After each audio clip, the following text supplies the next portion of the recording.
नमस्कार, आदाब। मैं अनूप सोनी क्राइम पेट्रोल सतर्क के ब्लैक हेडलाइंस अध्याय के आज के एपिसोड में आप सबका स्वागत करता हूं। कहते हैं कि समय हर घाव को भर देता है, लेकिन कुछ घाव ऐसे होते हैं जो भर तो जाते हैं लेकिन हमेशा के लिए एक दर्द छोड़ जाते हैं। आज के ब्लैक हेडलाइंस अध्याय के केस में भी कुछ ऐसा ही हुआ था। जब कुछ पुराने पाप उभर कर नए रूप में सामने आए तो उन्होंने कई जिंदगियों को जुर्म की चपेट में ले लिया। शादी कर ले उससे, लेकिन सोना मत। उसके साथ सोई ना तो फिर देख लेना।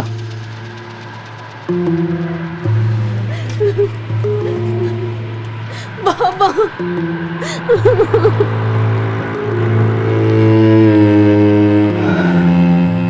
तुम तो कह रहा था शादी नहीं करेगा।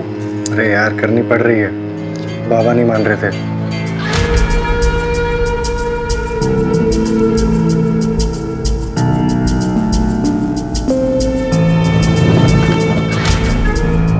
आओ सुन भाई, ये है तुम्हारा घर। आज गोकुल की माँ होती तो करती सारे रीति रिवाज। मैं तो स्वागत ही कर सकता हूँ।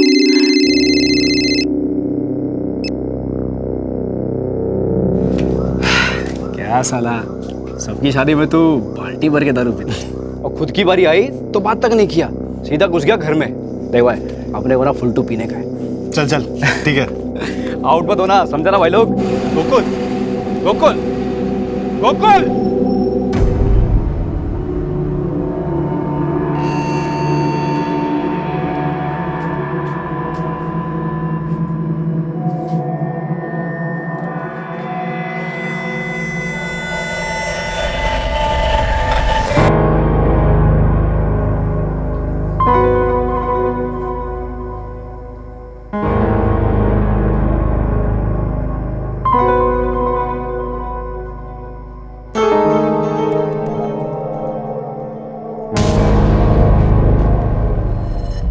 अब आज क्या हुआ है?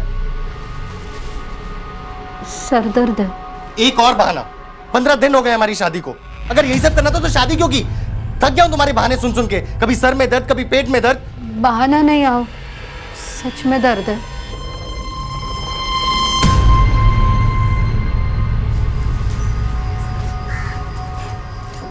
आओ, चाह।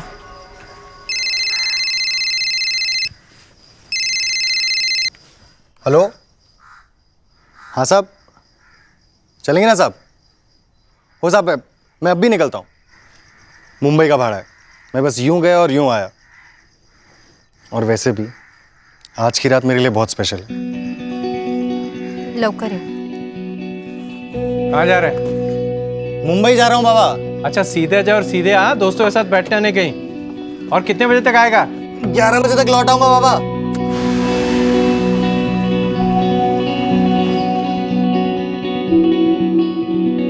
नहीं आया तुम्हारे पास भी? ठीक है, अगर वो आया या उसका फोन है तो मुझे फोन करके बता देना। उमेश कह रहा है उसके घर पे भी नहीं आया। कहाँ का भाड़ा लेकर गया था? साहब बोल के गया था कि मुंबई का भाड़ा है, रात को 11 बजे तक लौट आएगा। कल सुबह से गया सब, अब तक नहीं आया। आप गोकुल की फोटो दीजिए, उसकी गाड़ी का नंबर भी, हम पता करते हैं। जी, ये किशोरी और चंद्रकांत ने गोकुल को ढूंढने में कोई कसर नहीं छोड़ी। वो रोज इस आस में पुलिस स्टेशन के चक्कर लगाते कि शायद उन्हें गोकुल की कोई खबर मिल जाए, लेकिन हर बार उनके हाथ निराशा ही लगती। गोकुल की कोई जानकारी मिली? वही कह रहे थे, अभी तक कुछ पता नहीं चला। सब मेरी गलती है, मैं ही मनहूस हूं। मेरी कुंडली में ही कोई दोष है।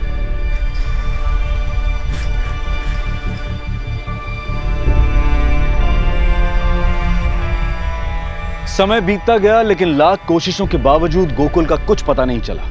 ना ही गोकुल की टैक्सी मिली और ना ही उसका कोई नामो निशान। गोकुल की पहचान समय की रेत में ढक कर रह गई और उसकी फाइल भी पुलिस स्टेशन में नए केसेस के नीचे दब गई।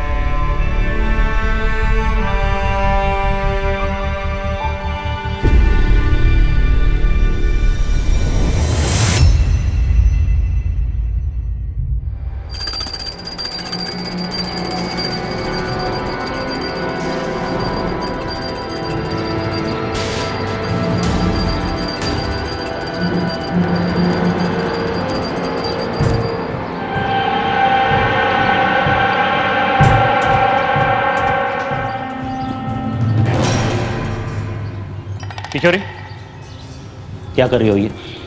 क्या कर रही हो तुम? कितनी बार समझाया मैंने तुम्हें कि रोहन को खुद का काम खुद करने दो। स्पेशल स्कूल में दाखिला करवाया इसका मैंने, अच्छे से अच्छे डॉक्टरों के पास इलाज करवा रहा हूँ कि ठीक हो जाए मेरा लड़का, लेकिन तुम हो के उसे खुद से उभरने ही नहीं दे रही। देख, मेरा बेटा है ये, मेरा दिलीप महाजन का, वो खुद का काम खुद करेगा, खुद स्कूल में जाएगा, तैयार होगा, खुद अपने हाथ से दूध पिएगा। समझ तो ना तुला? हाँ बोल। हाँ ठीक है, चल ठीक है, ठेव ठेव। वो वाघमारे को बोल के रेती का ट्रक छुड़ाने के लिए बोलो। साइड पे काम अटका हुआ है।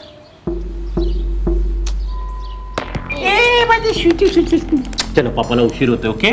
चॉकलेट खातो, चला bye bye bye bye bye.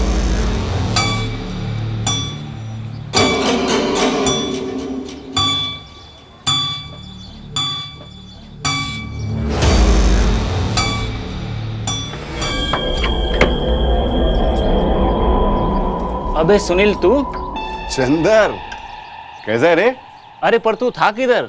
इतने सालों के बाद दिखाए। मुंबई में था यार, एक फैक्ट्री में, मोबाइल की फैक्ट्री में।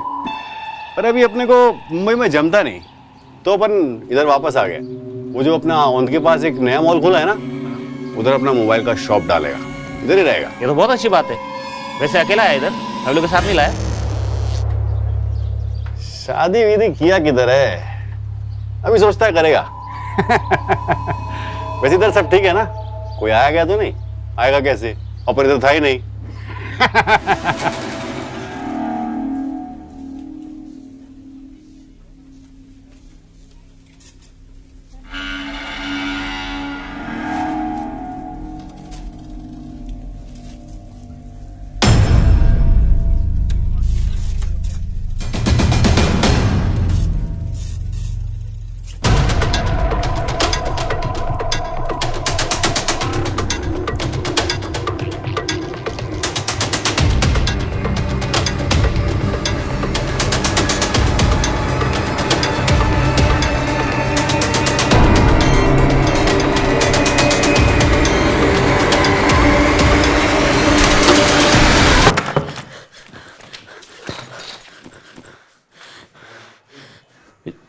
काय झालं रे किशोरी?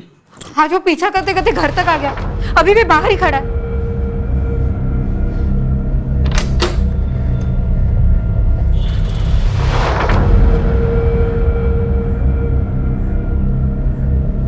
कोई भी तो नहीं बाहर? अहो मी सांगते ना, अब भी बाहर था वो। तेरे दिमाग के अंदर प्रॉब्लम है किशोरी।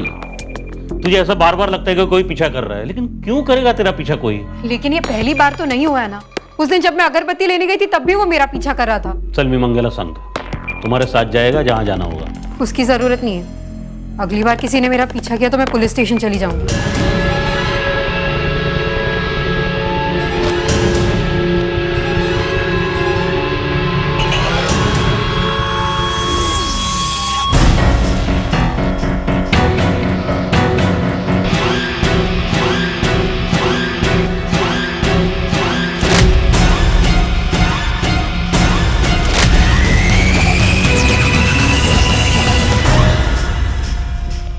अक्सर देखा गया है कि जब भी हमारे जीवन में कोई अप्रत्याशित घटना होती है तो हमारे प्रियजन, हमारे आसपास के लोग उसे बहुत लाइटली लेते हैं। लेकिन कभी कभी इन घटनाओं में लापरवाही बरतना बहुत भारी पड़ जाता है और हम बेवजह किसी ऐसी बड़ी घटना का शिकार हो जाते हैं जो हमारी सोच से भी परे होती है।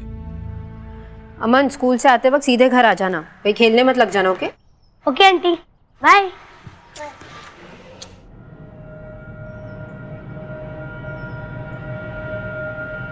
संगीता, हाँ ताई, मैं मार्केट होकर आ रही हूँ। माधुरी का ध्यान रखना, मला जरा वेळ लागेल ना। जी।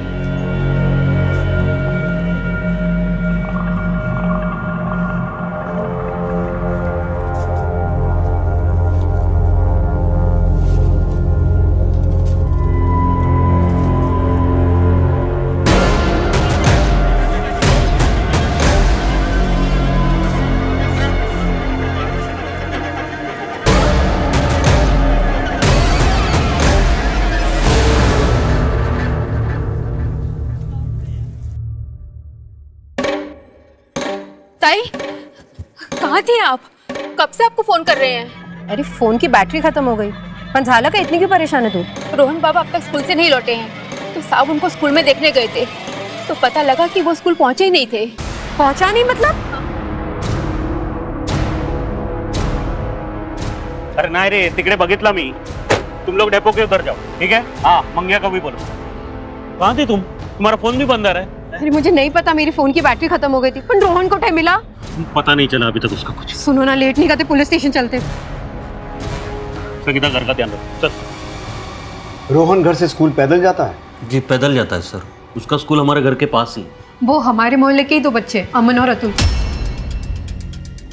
उनके साथ ही रोज स्कूल जाता है और वापस आता है। सर ये तीनों साथ में स्कूल जाता है, लेकिन रोहन का स्कूल पहले पड़ता है एक गली में, जहाँ से वो अकेले जाता है। सर मैं स्कूल गया तो पता चला कि रोहन आज स्कूल पहुंचा ही नहीं। कोई रिश्तेदार वगैरह उनके घर चला गया हो, पता किया आपने? सर ऐसे तो कोई रिश्तेदार है नहीं, लेकिन स्कूल के टाइम पे स्कूल ना जाकर रोहन अकेला कहीं क्यों जाएगा? आपको किसी पे शक है? किसी के साथ कोई झगड़ा, कोई दुश्मनी? नहीं सर, ऐसा तो कुछ नहीं है। सब पिछले कुछ दिनों से कोई मेरा पीछा कर रहा है। जी सर। 2 दिन पहले पुलिस स्टेशन आई थी और मुझे बताया भी था कि कोई इनका पीछा कर रहा है। सर एक आदमी मेरा पीछा कर रहा है। कौन है, आप जानती हैं उसे? नहीं, मैं जानती नहीं हूँ, लेकिन वो अभी भी बाहर खड़ा है। आइए मेरे साथ।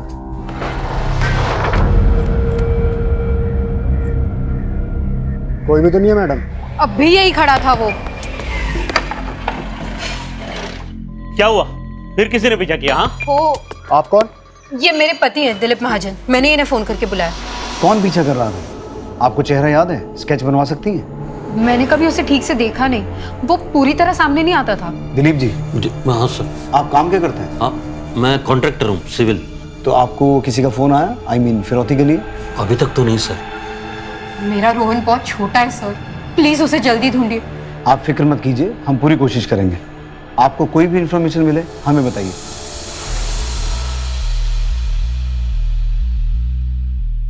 सुहास, बच्चा बोल नहीं सकता, सुन नहीं सकता, बहुत छोटा है, मोहल्ले के और 2 बच्चों के साथ स्कूल जाता है, तो रास्ता भटकने का तो कोई चांस नहीं है। खैर, तुम उन दोनों बच्चों और स्कूल से पता करो, देखो क्या पता चलता है। रमाकांत, तुम रोहन के स्कूल से लेकर घर तक पूरा रास्ता चेक करो, साथ ही उसकी फोटो हर जगह सर्कुलेट करवाओ। बस स्टेशन, रेलवे स्टेशन, हर जगह सर्च करवाओ। कोई भी इंफॉर्मेशन मिले इंपॉर्टेंट हो सकती है। ये सब तुम्हारे कारण हुआ है। रोहन को स्ट्रॉन्ग बनाओ, स्कूल अकेला भेजो, यही बोलते थे ना तुम। आता बगा, मेरे बेटे का किसी ने किडनैप कर लिया। किशोर, तू ऐसा क्यों समझते है कि किसी ने किडनैप कर लिया उसे? देख देख, पुलिस ढूंढ रही है उसे, मिल जाएगा वो। पता नहीं किस साल में होगा मेरा रोहन।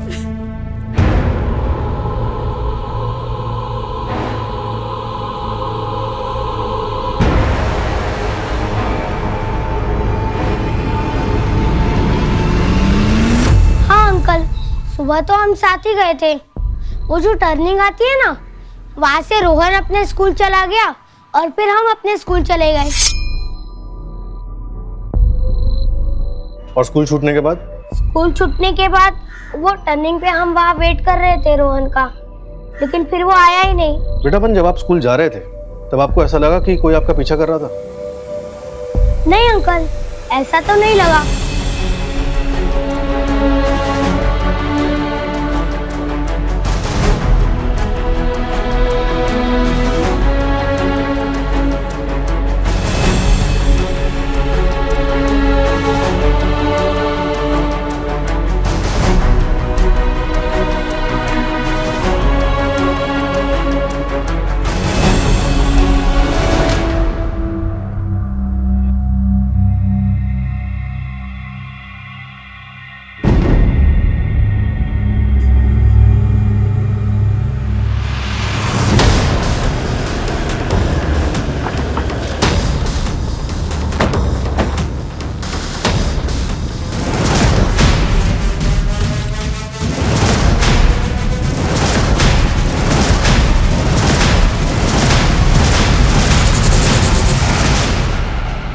सर लगता गला दबा के मारा गया।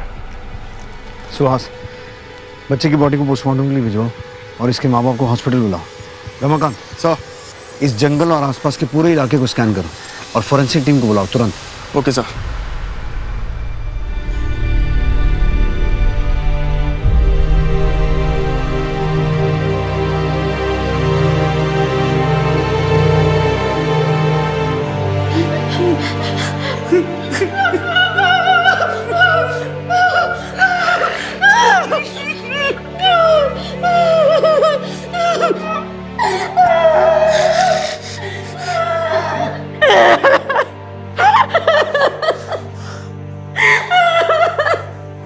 किशोर, ये उसी का काम है। मार दिया उसने मेरे बच्चे को। मैंने पहले भी कहा था, किसी ने नहीं सुनी मेरी।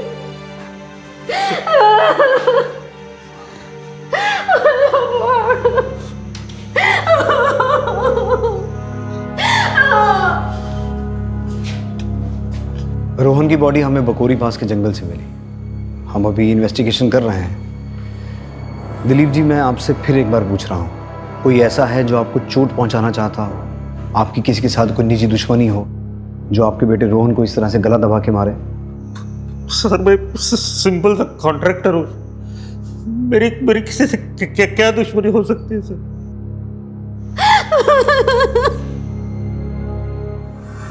हे बघा, इथे मिसिंग कंप्लेंटची लाईन लगलेली आहे और वैसे भी सरकार 7 साल के बाद मृत्यु का अनुमान लगाकर केस को बंद कर देती है और आपके केस को तो 9 साल हुए हैं।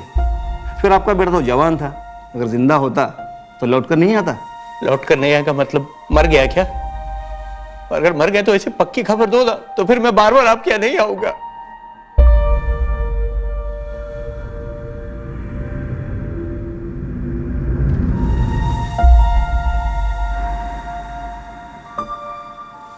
ग्यारह बजे तक लौट आऊंगा बाबा।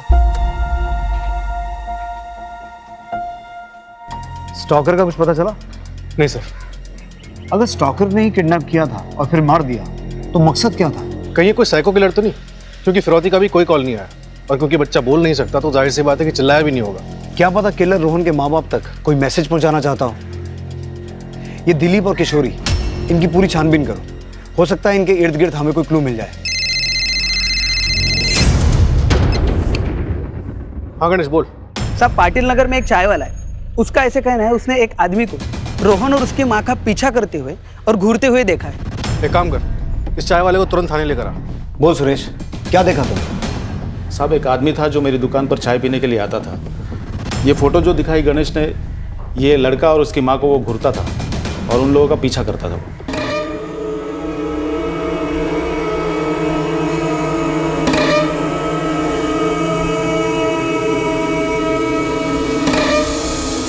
कौन था वो आदमी? इससे पहले भी तेरी दुकान पे कभी आया है? नहीं साहब, वो कुछ दिनों से मेरी दुकान पे आ रहा था। शक्ल याद है? स्केच बनवा सकते हो? जितना याद है बता दूंगा साहब।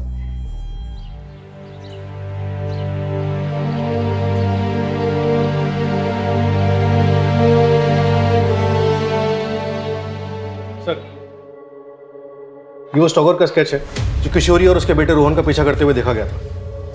जगह जगह इसके पोस्टर लगवाओ, अपने खबरी नेटवर्क में भी सर्कुलेट करवाओ। इसे जल्द से जल्द पकड़ना होगा।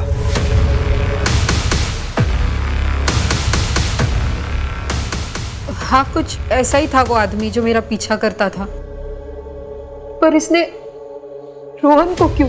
किशोरी जी, आपने तो इसे देखते ही पहचान लिया, लेकिन जब पिछली बार हमने आपसे स्टॉकर का चेहरा पहचानने की बात की थी तो आपने इनकार कर दिया था। सर, मैंने आपको पहले भी बोला था, ऐसे साफ साफ मुझे याद नहीं, क्योंकि वो कभी पूरी तरह सामने नहीं आता था। ये कौन है मैं इसे नहीं जानती।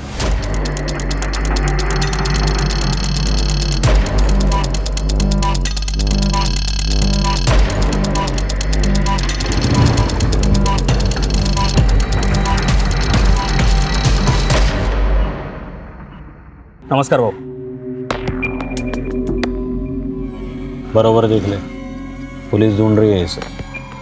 उससे पहले तुम्हें उसे ढूंढना है। आप टेंशन मत लो भाऊ, हो जाएगा।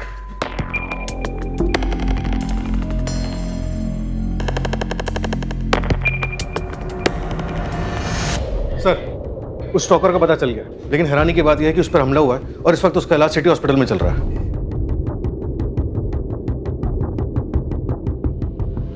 आदमी का नाम सुनील है और उस पर चाकू से वार किया गया था।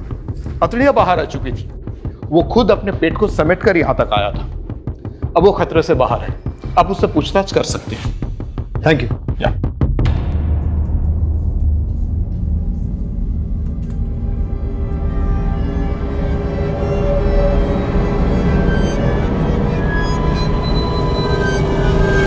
क्या नाम है तेरा?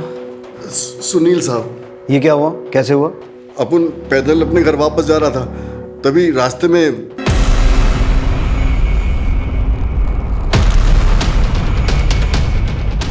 कौन है? क्या?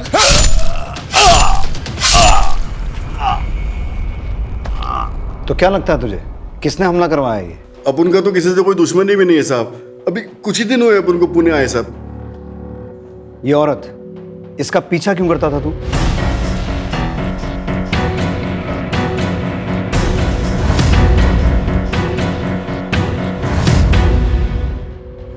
साहब इस औरत का चेहरा अपन के रिश्तेदारी में एक औरत से मिलता है साहब, लेकिन 3-4 दिन पीछा करने के बाद अपन को लगा कि ये वो औरत नहीं है, तो अपन ने पीछा करना छोड़ दिया साहब। जब तुझे लगा कि तू इसे जानता है तो रोक के पूछना चाहिए था ना। अब साहब ऐसे कैसे रास्ते में किसी लेडीज से बात करता साहब? किसी लेडीज का पीछा कर सकता है लेकिन उसे रोक के पूछ नहीं सकता। और ये बच्चा इसे जानता है? हाँ साहब, ये भी इसी औरत के साथ ही रहता था साहब। पर हुआ क्या है साहब? मर्डर। पहले इस बच्चे को किडनैप किया गया, फिर मारा गया, और तू इस बच्चे को और इसकी माँ को फॉलो करता था। अब तेरे ऊपर अटैक हुआ है। क्या कनेक्शन क्या है? कोई कनेक्शन नहीं है साहब। अपन तो बस एक आध बार इस औरत का पीछा किया साहब, अपन तो इसको जानता भी नहीं। तू रहता कहाँ है? तेरी फैमिली में कौन कौन है? साईं मंदिर के पास दोसा गली में रहता है साहब। अभी 15 दिन पहले ही पुणे आया साहब। उसके पहले मुंबई में रहता था साहब, एक मोबाइल कंपनी में काम करता था। सर ये पक्का झूठ बोल रहा है। अगर इसने पीछा करना बंद कर दिया होता तो किशोरी महाजन कांस्टेबल रमाकांत के पास कंप्लेंट करने क्यों आती? सर एक आदमी मेरा पीछा कर रहा है। कौन है, आप जानते हैं उसे? अभी तो ये सुनील जोशी हमारा प्राइम सस्पेक्ट है, क्योंकि इसे रोहन और उसकी माँ किशोरी का पीछा करते हुए देखा गया था, लेकिन इसका मोटिव नजर नहीं आ रहा है। एक काम करो, एक कांस्टेबल तैनात करो इसकी निगरानी के लिए, और हॉस्पिटल वालों से कहो कि जब इसे डिस्चार्ज दें पहले हमें इन्फॉर्म करें। फिलहाल के लिए पुणे में जहाँ ये रहता है उसके आसपास और मुंबई से इसका बैकग्राउंड चेक करवा।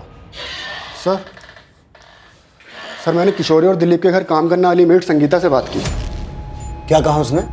मेरा नाम तो नहीं आएगा ना, नहीं तो मेरा काम छूट जाएगा। संगीता तू टेंशन मत ले, जो जानती है सच बता दे, तुझे कुछ नहीं होगा। मेरे को तो लगता है कि दिलीप साहिब रोहन बाबा से प्यार ही नहीं करते थे। बार बार समझा ना कि उसे खुद का काम खुद करने दो।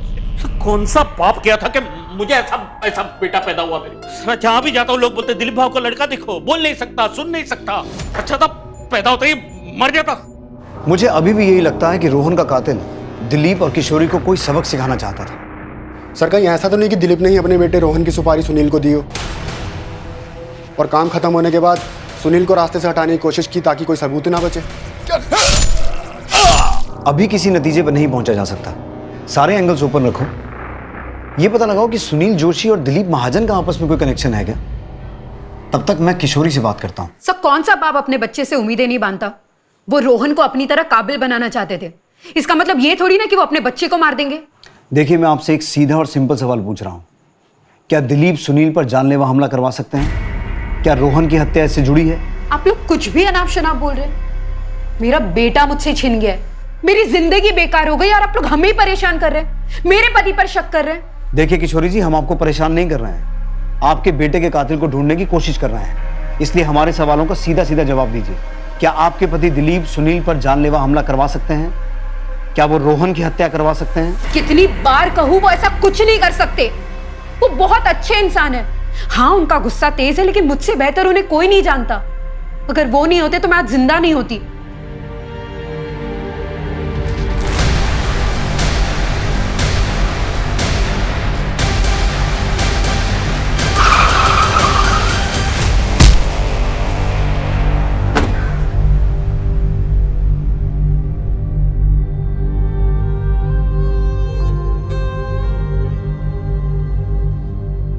आप ही सोचिए, जिसने मेरी जान बचाई, मुझसे शादी की, मुझे सहारा दिया, वो भला अपने बेटे की जान कैसे ले सकता है?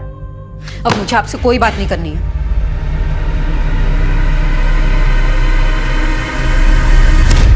ही इज फिट नाउ, हम उसे डिस्चार्ज दे रहे हैं, आगे आप देख लीजिए। अभी के लिए तुझे जाने दे रहे हैं, लेकिन ये मत समझना हमारी नजर नहीं रहेगी तुझ पे। हमें बिना बताए तो शहर से बाहर नहीं जा सकता, और रोज थाने आना पड़ेगा तुझे हाजिरी देने के लिए, समझा? ठीक है साहब, अपन आ जाएगा रोज आपसे मिलने। अभी चलता है।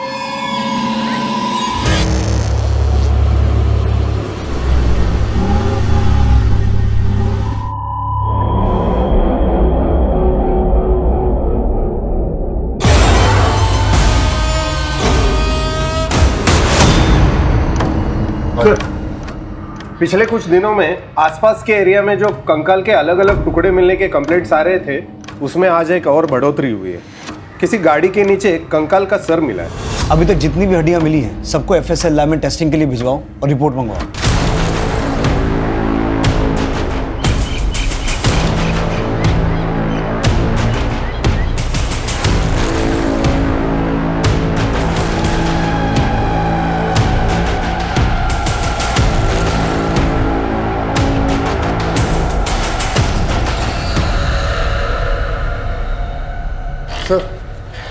सर दिलीप महाजन के बारे में एक बात पता लगी है। सर दिलीप ने हिस्ट्री शीटर दगड़ू सावंत को सुनील को मारने की सुपारी दी थी। नमस्कार बाबू। क्या? साहब अंदर आ जाओ। आजा गणेश। साहब कल रात को मैंने सुनील का पीछा किया, वो जंगल में गया था, वहाँ एक गड्ढे के पास जाके खड़ा हो गया और काफ़ी परेशान लग रहा था साहब। ये सुनील मुझे शुरू से ही गड़बड़ लग रहा है। जब पहले हमने उससे दिलीप के बारे में पूछा था तो उसने कहा कि वो एक दूसरे को नहीं जानते हैं, तो दिलीप ने उसे मारने की सुपारी क्यों दी? दिलीप और सुनील दोनों को उठा और साथ में उस हिस्ट्री शीटर को, क्या नाम है उसका? दगड़ू सावंत। क्या मैं जान सकता हूँ मुझे इस तरह यहाँ लाने का क्या मतलब है? सुनील जोशी से किस बात को लेकर झगड़ा हुआ था? साहब अपन का दिलीप महाजन के साथ कोई झगड़ा नहीं है। अच्छा, रोहन को मारने की सुपारी के पैसों को लेकर झगड़ा हुआ था? सर तुमच्या डोका फिरलायत काय? हाँ, मैं अपने रोहन को मारने के लिए सुपारी दूंगा? मामला बिल्कुल साफ है। तुम्हें रोहन पसंद नहीं था, उसका ना बोलना तुम्हें खलता था और तुम जानते थे कि सुनील रोहन और उसकी माँ का पीछा करता है। तुमने उसका इस्तेमाल किया, सुनील के हाथों अपने बेटे को मरवाया और तुम्हारा राज सामने ना आए इसलिए तुमने सुनील की भी सुपारी दी। अपन बहुत सीधा साधा आदमी है साहब। मुंबई में मोबाइल कंपनी में काम करता था, इधर पुणे में अपना दुकान खोलना चाहता है। साहब अपन कौन सा एंगल से आपको सुपारी लेने वाला लगता है साहब, वो भी छोटे बच्चे की? सर आप जानते हैं आप क्या बोल रहे हैं? मेरा बच्चा मरा है सर, और उसके कातिल को पकड़ने के बजाय आप मुझ पर शक करें। बार बार एक ही बात दोहरा रहे हो कि मैंने अपने रोहन की सुपारी दी उस सुनील को मारने के लिए। सर मैं 1000 बार कह चुका हूं कि मैं नहीं जानता हूं ये कौन है, सुनील मुनील जो भी है। नहीं जानता ना सुनील को? नहीं। ठीक है,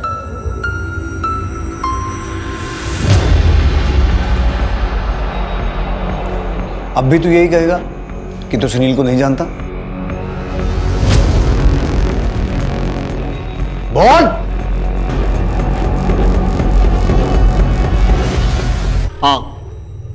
हाँ दी मैंने सुपारी, लेकिन उस साले की किस्मत अच्छी थी कि बच गया साला। लेकिन अगर दोबारा मुझे मौका मिलेगा ना, मैं उसे छोड़ूंगा नहीं, मार डालूंगा सर उसे। रोहन कैसा भी था लेकिन मेरा अपना खून, बहुत बहुत प्यार करता था मैं उससे, अब भी करता हूं उसे। एक तरफ तो तू अपने बेटे से परेशान था कि समाज में तेरा नाम खराब हो रहा है, दिलीप भाऊ का बेटा बोल सुन नहीं सकता, तो अचानक ये हृदय परिवर्तन कैसे हो गया? देख मैं अभी भी बोल रहा हूं, सच सच बोल। सर मैं सच बोल रहा हूं, आप चाहे तो उनसे दगड़ू से पूछ लीजिए। हम उस तक पहुंचे उससे पहले कोई किसी और ने उस पर हमला कर दिया। हाँ साहब, और मैंने भी बोला ना साहब आपको कि मुझे सुपारी मिली थी, लेकिन मेरे से पहले किसी और ने काम कर दिया। क्या लगता है सर आपको कि दिलीप सच बोल रहा है? कुछ कहा नहीं जा सकता सुहास। आज के ज़माने में इंसान किसी भी हद तक गिर सकता है, ऐसे में हमारा काम और कठिन हो जाता है। दिलीप और सुनील इन दोनों के कॉल रिकॉर्ड चेक करो, शायद कुछ सुराग मिले। Right sir. सर FSL से रिपोर्ट आ गई है। इतने दिनों से जो हड्डियां यहाँ वहाँ मिल रही थी वो किसी एक ही आदमी की, जिसकी उम्र लगभग 25 से 30 के बीच है। और सर ये हड्डियां 9 साल पुरानी है। एक ही आदमी की? कोई 9 साल बाद इन हड्डियों को गड्ढे से निकालकर यहाँ वहाँ क्यों फेंक रहा है? सर ये सुनील भी 9 साल बाद यहाँ आया है। मुंबई में था यार, एक फैक्ट्री में, मोबाइल की फैक्ट्री में। और गणेश ने सुनील को जंगल में एक गड्ढे के पास खड़े देखा था। सर यही वो जगह है जहां मैंने सुनील को देखा था।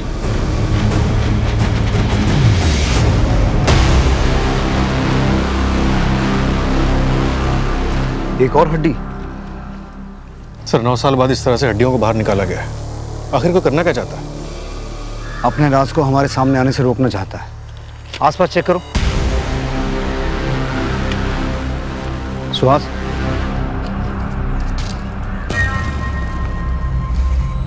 ये तो किसी कार या टेम्पो के टायर के निशान है और गाड़ी इस तरफ से आई, इसी तरफ वापस गई। और ये रास्ता तो आगे जाके बहुत खराब है। इसका मतलब है इस रूट का जानबूझ के इस्तेमाल किया गया ताकि कोई किसी की नज़र में ना आए। हाँ सर, क्योंकि इस रास्ते से तो बड़ी आसानी से आ जा सकता है। आसपास की सभी दुकानें, पेट्रोल पंप, ढाबे, टैक्सी और टेम्पो स्टैंड, हर जगह पूछताछ करो। हर जगह की सीसीटीवी फुटेज चेक करो। हो सकता है किसी ने इस रास्ते से किसी गाड़ी को आते जाते देखा हो। किशोरी को स्टॉक करना, रोहन का किडनैप होना, उसका मर्डर और अब ये गड्ढा, इन सब में एक ही चीज कॉमन है, वो है सुनील। इस सुनील को एक बार फिर उठाओ और पिछले 9 सालों के जितने भी अनसॉल्व मिसिंग केसेस हैं सबकी फाइल मंगवाओ और इस हड्डी को फोरेंसिक जांच के लिए भेजो। पुणे पुलिस 9 साल पुराने कंकाल के अवशेषों के मिलने और 7 साल के रोहन महाजन के मर्डर के बीच की कड़ी को सुलझाने के बहुत करीब थी। एफएसएल यानी कि फोरेंसिक साइंस लेबोरेटरी की रिपोर्ट आने के बाद पुलिस ने 9 साल पुराने गुमशुदा लोगों के केसेस को चेक किया और 2 लोगों की पहचान हुई। सर, 9 साल पुराने जितने भी अनसॉल्व मिसिंग केसेस हैं उसमें से ये केस हमारे प्रोफाइल से मैच करता है। 28 साल का गोकुल कदम। गोकुल कदम, इसकी फैमिली से मिलो, पता करो 9 साल पहले की इसकी क्या कहानी। Right sir.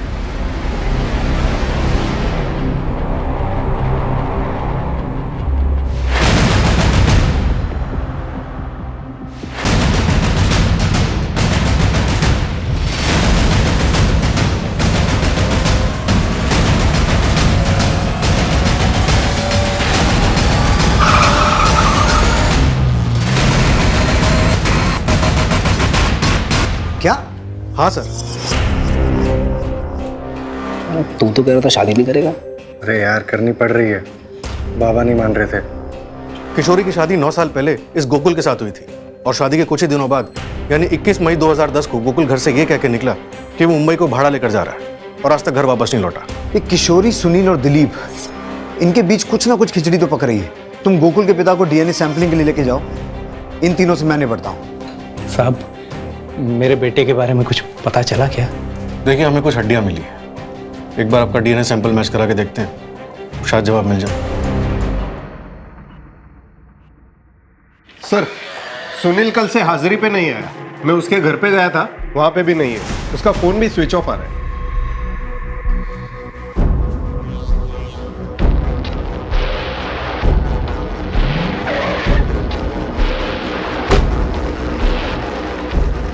मेरे बेटे के कातिल का मिलना तो दूर, अब मेरी पत्नी भी गायब हो गई, फोन भी बंद आ रहा है उसका। क्या?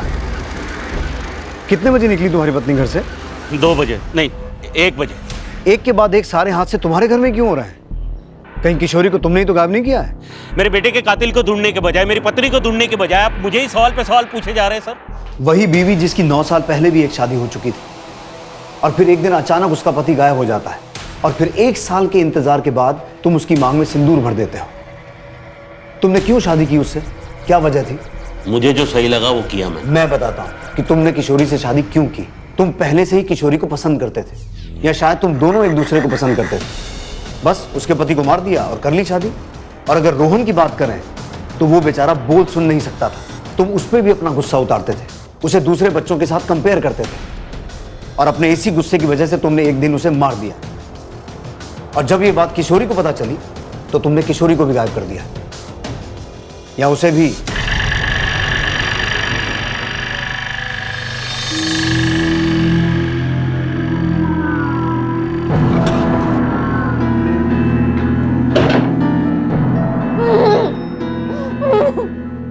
मुझे मेरी बच्ची के पास जाना, छोटी है वो, मेरे बिना नहीं रह पाएगी। क्यों कर रहे हो ऐसा?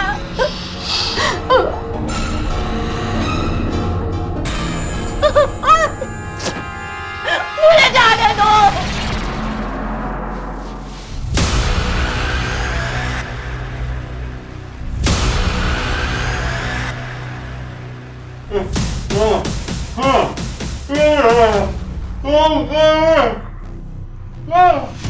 जिस जंगल के गड्ढे से गोकुल कदम के अवशेषों को निकाला गया था, पुलिस ने हाईवे से उस जंगल को कनेक्ट करती हर सड़क पर लगे सीसीटीवी कैमरा के फुटेजेस को घंटों घंटों बैठकर देखा और एक सीसीटीवी फुटेज में उन्हें एक टेम्पो जंगल की तरफ जाता और फिर वापस आता दिखाई दिया और ये टेम्पो किसी पकिया नाम के आदमी का था। और वो क्या दाल चावल कैसा है?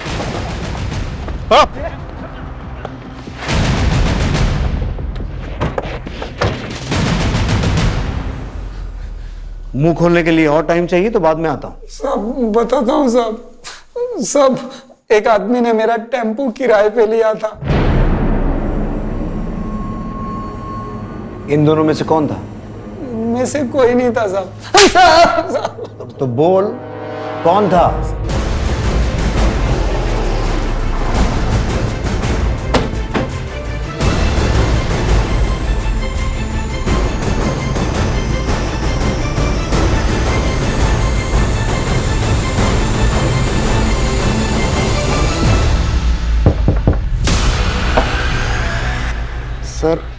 सर 2 दिन पहले पुलिस स्टेशन आई थी। कोई भी तो नहीं है मैडम। सर दिलीप ने हिस्ट्री शीटर दगड़ू सावंत को सुनील को मारने की सुपारी दी थी। आप लोग यहाँ पे? हमें नहीं पता था हमारे बीच रहकर इतना बड़ा खेल खेलने वाला हमारा अपना ही आदमी है। सुहास तलाशी लो घर की।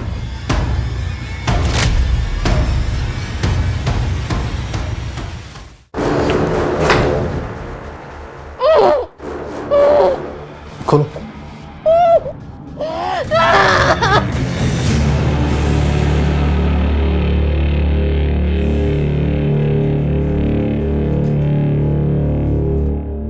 अब सिर्फ सच बोलना बेहतर होगा तेरे लिए। बोल, 9 साल पहले गोकुल और अब रोहन को क्यों मारा? और सुनील और किशोरी को बंदी बना के क्यों रखा था? उनके साथ क्या संबंध है तेरा? सब बताता हूँ, लेकिन सर एक बात है कि मैंने रोहन को नहीं मारा है। बाकी सब कुछ बताता हूँ। किशोरी और मेरे भी संबंध थे। हम दोनों एक दूसरे से प्यार करते थे। मैं तुमसे प्यार करती हूँ रमाकांत, किसी और से शादी कैसे कर सकती हूँ? शादी कर ले उससे, लेकिन सोना मत। आगे जो करना है वो मेरे पर छोड़ दे। अगर उसके साथ सोई ना तो फिर देख लेना। जाति अलग होने की वजह से घर वाले राजी नहीं थे, इसलिए हम शादी नहीं कर सकते थे। फिर एक दिन किशोरी के पिता ने गोकुल से उसकी शादी कर दी। हमने पहले ही तय कर लिया था कि शादी भले ही गोकुल से हो जाए, लेकिन वो रहेगी सिर्फ मेरी, और वक्त आने पर हम शादी कर लेंगे। मैंने रमाकांत की बात मान ली और तय कर लिया कि मैं गोकुल से दूर ही रहूंगी और उसे भी अपने करीब नहीं आने दूंगी। अब आज क्या हुआ है? सर दर्द है। एक और बहाना। 15 दिन हो गए हमारी शादी को। अगर यही सब करना था तो शादी क्यों की? लेकिन गोकुल का गुस्सा बढ़ता गया और एक दिन आज मैंने फैसला कर लिया है कि किसी भी कीमत पर तुम्हारा पति बन के दिखाऊंगा। आज रहने दो, आज मेरा व्रत है। कल आप जो बोलोगे वो मैं करूंगी। सर मैंने ही एक फर्जी नंबर से गोकुल को फ़ोन किया और उसकी टैक्सी मुंबई के लिए बुक की। तुम टैक्सी चलाते हो ना? हाँ साहब। मुंबई जाना है। चलेंगे ना साहब? रात तक वापस आ जाएंगे। मुंबई का भाड़ा है। मैं बस यूं गया और यूं आया। जब वो उस जगह पहुंचा तो मैंने सुनील के साथ मिलकर उसको मार दिया।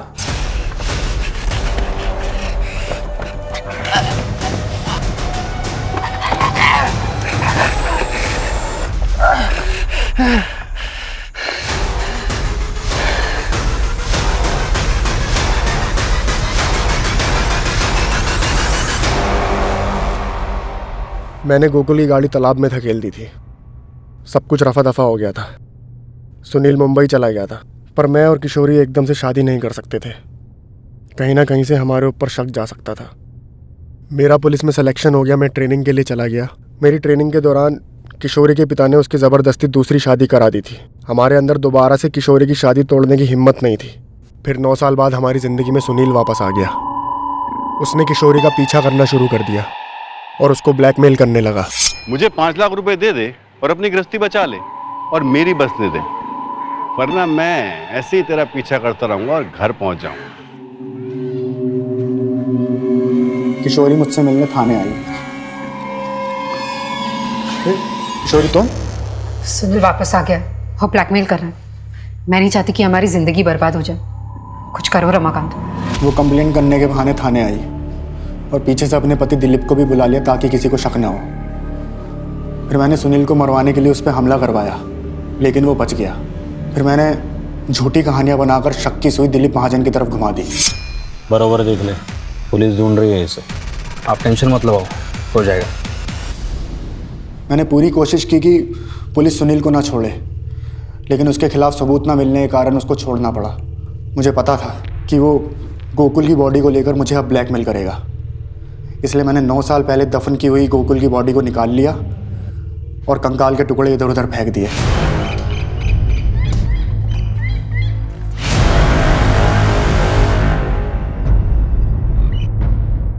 सुनील के लिए मेरा शक यकीन में बदल गया जब मैंने उसे गड्ढे के पास देखा। मैंने सुनील को उठाया और बंदी बनाया और उसको समझाया कि वो चुप रहे, लेकिन वो नहीं माना, तो इसलिए मैंने उसकी ज़बान ही काट दी।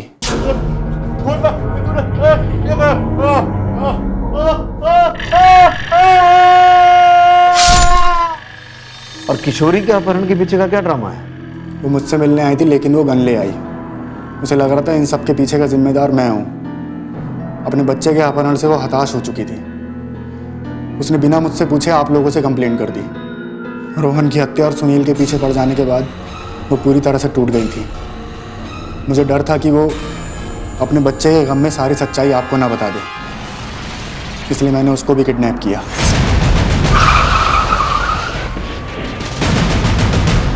तूने सारा माहौल इस तरीके से तैयार किया कि हमारा शक दिलीप पे जाए और ये मामला हमेशा के लिए बंद हो जाए, पर तू भूल गया कि हम पुलिस वाले राख से भी आग निकाल लेते हैं। अगर इतना दिमाग ईमानदारी से पुलिस की नौकरी करने में लगाया होता ना, तो नौकरी और जिंदगी दोनों बच जाते। रोहन की हत्या का सच क्या है? तो और रमाकांत अब उनको बहुत हल्के में ले रहे थे ना। मार दिया अपन तेरे बेटे को। सुन, अभी भी अगर तुम लोग बाज नहीं आए ना, तो अपन तो फंसेगा ही, लेकिन तेरी पोल भी खोल देगा। अभी अपन को 5 लाख नहीं 10 लाख चाहिए, वरना अपन तेरे पति को बता देगा कि तेरा एक कातिल के साथ चक्कर था और तूने ही अपने आशिक के हाथों अपने पहले पति को मरवाया। फिर जब मैंने ये बात रमाकांत को बताई तो उसने सुनील पर जानलेवा हमला किया। क्या कर? मैं नहीं जानती थी कि 9 साल पहले किया गुनाह मेरी जिंदगी में वापस आकर तबाही मचा देगा। जुर्म चाहे कितनी भी चालाकी से किया जाए, कितना भी छुपाया जाए, लेकिन एक ना एक दिन वो बाहर आ ही जाता है।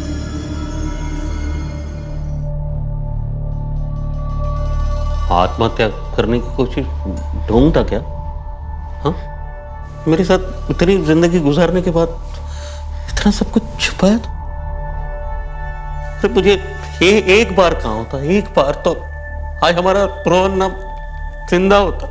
किशोरी, लेकिन तुम्हें तो ना मुझसे प्यार है, रोहन से, ना ही रामी से। ये सब झूठ है। मुझे आपसे सच्चा प्यार है और इसी सच्चे प्यार को खोने के डर से मैंने आपसे सब कुछ छुपाया।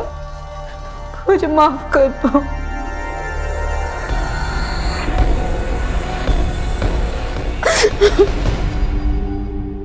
अगर इंसान सही और गलत का फर्क समझ ले, भले और बुरे को जान ले, तो जुर्म का ख्याल आने से पहले ही उसके कदम पीछे हट जाते हैं। लेकिन जब इस सकारात्मक यानी कि पॉजिटिव सोच को कुचल दिया जाता है, तो अपराध की दहलीज पार करते हुए समय नहीं लगता और फिर अपराध नए नए रूप में जन्म लेता है। किशोरी ने गोकुल से शादी तो कर ली, लेकिन निभा नहीं पाई।